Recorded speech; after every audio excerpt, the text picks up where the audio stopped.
For our project, we decided to examine how the different gears on a bike affect the amount of work done. Bikes have gears in order to accommodate the rider and make the ride as comfortable as possible. It helps with changing terrains and elevations. Derailleurs are what allow a bike to change gears. The derailleurs were first invented in the late 1800s and were first used for competition for the Tour de France in 1937. Cables are what allow the rider to control the derailleurs. Compressing the shifter moves the chain to the desired gear. People use bikes on an everyday basis, and we wanted to see which gear would require the least amount of work on a flat surface. As students living off campus next year for the first time, we've been exploring the options of biking to campus every day, and we wanted to explore different bike gears and how they work. After doing some research, we found that for the front gear, the smaller the gear radius, the easier it is to pedal. However, this is the opposite for the back gear. A cog is another term used to describe the back gear. Prior to our testing, we obtained a bike from a friend and found the weight of the bike and the rider. We then found the radius of the biggest and smallest gears for both the front and the back gears. Next, we headed to the SLC parking lot because it was a flat surface and began our testing. We chose to run our experiment with the largest and smallest gears for both the front and the back gears, and we used each of the arrangements shown for our different trials. We did 3 trials for each arrangement and averaged their times and distances. Our rider, Dom, started at rest and pedaled as hard as he could until the 40-foot mark. He then let the bike decelerate on its own until coming to a complete stop. The video shows our entire testing process. We began the timer right when he started pedaling and stopped it as soon as the bike came to rest. We also had a camera record the time in slow motion at the 40-foot mark to get the exact time it took for Dom to pedal 40 feet. A video of this process is shown.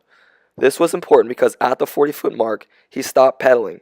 This allowed us to find his velocity at this point and know when the bike's constant deceleration began. We stopped the timer right when Dom put his foot in the ground and measured the final distance with a tape measure. This slide shows all of our raw data as well as a picture of us recording the distance. Here are all the average times and distances for each trial presented in a table and graph.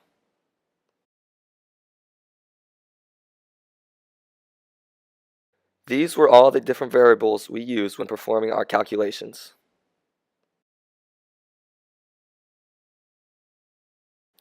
We derived the equation for velocity and acceleration using kinematics and the measured variables.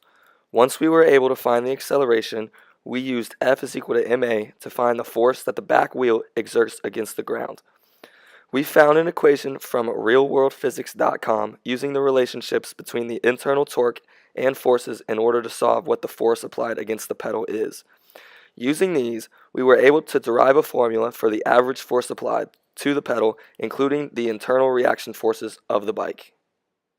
This slide shows the velocity and acceleration we found using the equations as well as some observations from our experiment.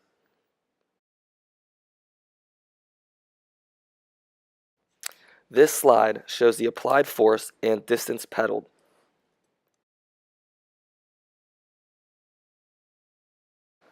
Based on the previous 2 slides, we were able to find the work done for each different situation.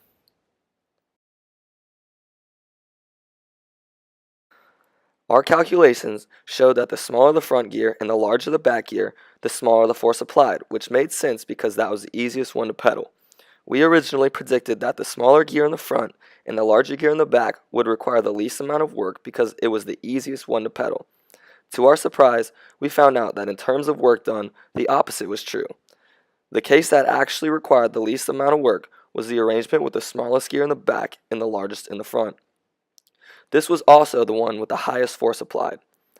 It required the least amount of work because the distance traveled by the pedal is much less than that of the other arrangements, and work is force times distance.